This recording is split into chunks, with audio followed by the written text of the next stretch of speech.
Hey, welcome everybody. Look, it's not just me again. I've got a partner in crime. Welcome, Vicky. Thank you, Gitanjali. Hello. Vicky has been roped into this at the last minute and is a perfect case study in going outside your comfort zone.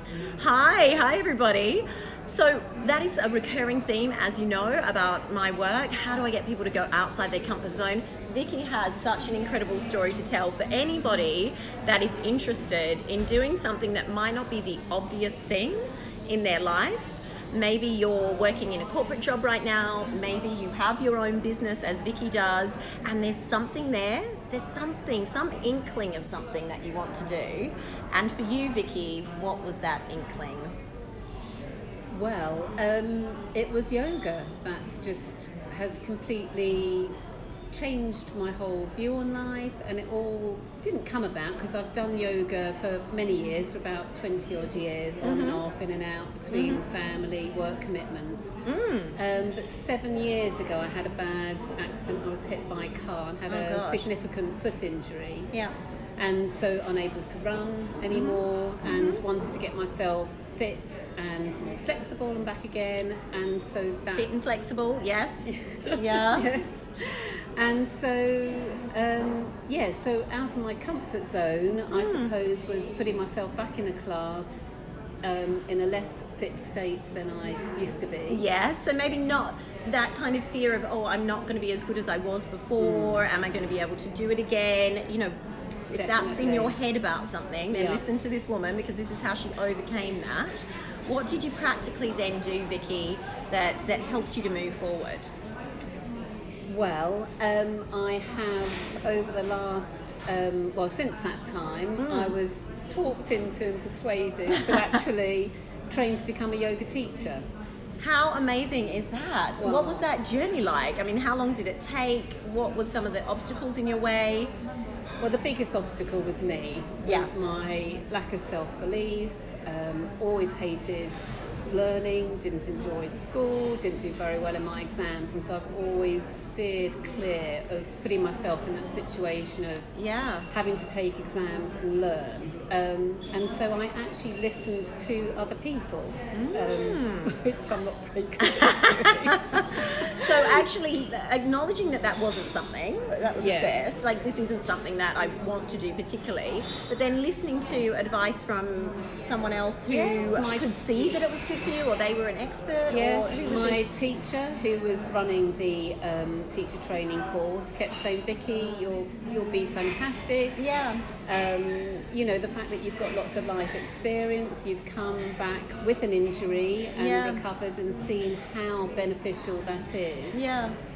Listen to my family, my husband saying, you know, you can do this, you've got this, and my network of lovely ladies that I work with and colleagues.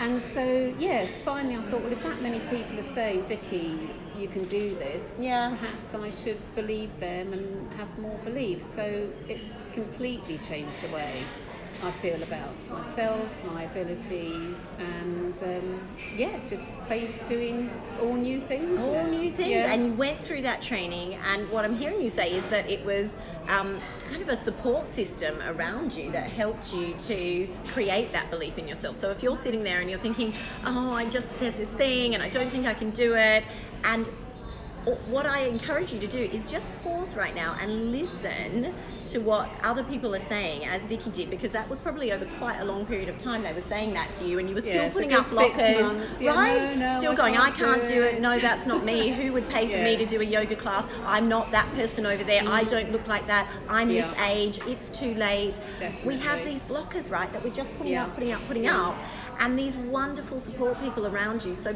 pause and listen today to what are people telling you, right? What is that thing where you really don't have that belief in yourself, where you put up those obstacles? Because as you said, Vicky, the thing that was in your way was you. Yeah, the absolutely. Obstacle was you. That was all that was in my way, nothing else. Which is sometimes quite a glib thing to say, right? It's like, oh, it was just me.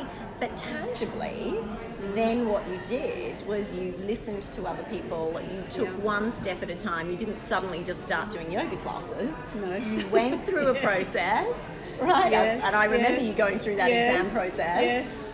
and feeling, you know, uncomfortable with that. So what can you tell us in that exam process? You've already said you weren't great at learning. That wasn't something that you wanted to be doing, particularly that process.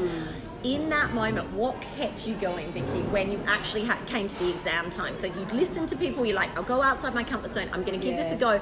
But then you're facing the exam. How did you, what actually drove you through that obstacle or fear? I think it was 6 incredibly intense months of 200 hours of teaching, 200 hours on the mats, and many, many, many hours of studying. And it was just going over and over and over, and actually really making sure I was actually ready. I was prepared, and I did have a few wobbles, but I did get some help from 1 or 2 people. I had a lovely meditation done for me that I would listen to that made me feel very positive. Great tip. And just really try to look after myself. I had a great support network, a wonderful husband who was, you know, cooking and mopping up after me along the way. So all I had to do was go to work every day.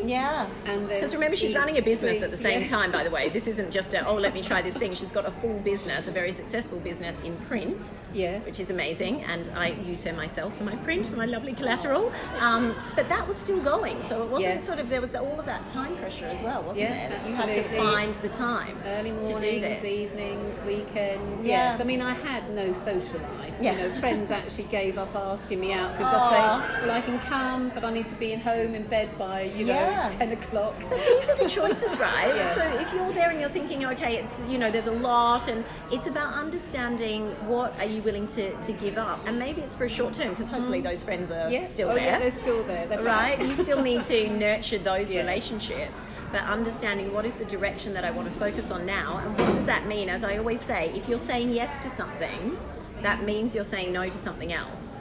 So in this situation, it was I'm saying no to that social life, and actually that's okay, because this drive that I have for this thing is so deep, and coming back to why you were doing it is when you were turning down all of those invitations is what kept you going. Definitely. Because it's only 6 months. It was 6 months of my life. So it had an end date. That's really important. So listen to what this woman is saying. Support structure, listen to other people, meditation. If you don't have a husband to mop up after you, meditation. Get a meditation in place. These are things that you can do on your own.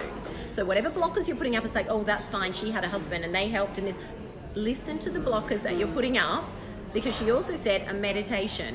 That's a solitary thing that you can do on your own. That helped Vicky to move forward out of her comfort zone, overcome those fears, and create some amazing new thought processes and beliefs about yourself. Yes, it's incredible. I mean, I never thought I would be a teacher, and here I am. I'm a yoga teacher, and I absolutely love it. I love seeing my students develop, to achieve things, to see and gain all the benefits that I have, you know, the relaxation, the fitness, the strength, but just the self-belief that actually I can't do it today, or I can't do it yet.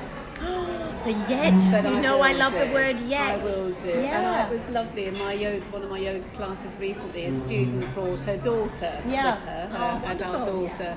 And her daughter was saying, oh, you know, I don't think I'm ever going to be able to get to do that. And she said, no, Vicky doesn't allow that. You can't do it yet. So just keep going, have belief, and if you have any wobbles, find somebody that you can talk to. Fantastic. Wonderful pieces of advice from Vicky here. Whether you are looking at developing a new skill, whether in fact you want to help other people in some way, because that's been an outcome of your choices, is look at the people that you're affecting.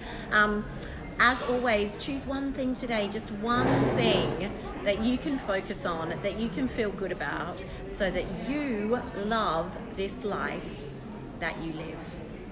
Thank you for joining me, Vicky. Thank you for joining everybody, and as always, we'll see you tomorrow. Thanks, everyone. Bye.